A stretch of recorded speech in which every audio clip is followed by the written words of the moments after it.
সতীৰ্থবৃন্দ, আজি আপোনালোকলৈ লৈ আহিছোঁ মোৰ এটি স্বৰচিত কবিতা।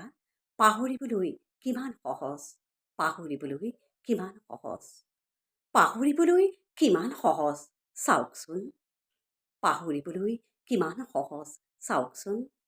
আজি আপোনাৰ উপাধিটো পাহৰিছোঁ, কাইলৈ আপোনাৰ নামটো পাহৰিম, পৰহিলৈ আপোনাৰ অৱয়ৱটো, দুদিনৰ পিছত আপোনাৰ ঠিকনাটো, লাহে লাহে আপোনাৰ মাতটো, আৰু লাহে লাহে হাঁহিটো, আপোনাৰ কবিতাৰ শাৰীবোৰ।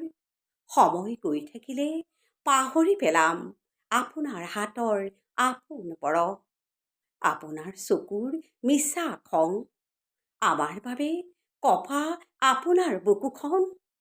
আটাইবোৰ সোঁৱৰণি হোৱাৰ পাছতো আমি আপোনাক পাহৰি গৈ থাকিম, পাহৰি গৈ থাকিম।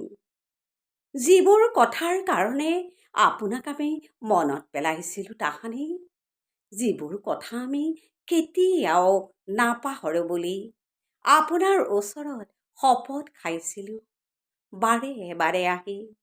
দৰাচলতে আমি আপোনাক ক'ব লাগিছিল এনেকৈ, আমি আপোনাক এইবোৰ কথাতহে সদায় পাহৰিম, এইবোৰ কথাত মনত পেলাম বোলাটো একেবাৰেই অৰ্থহীন, একেবাৰেই অৰ্থহীন।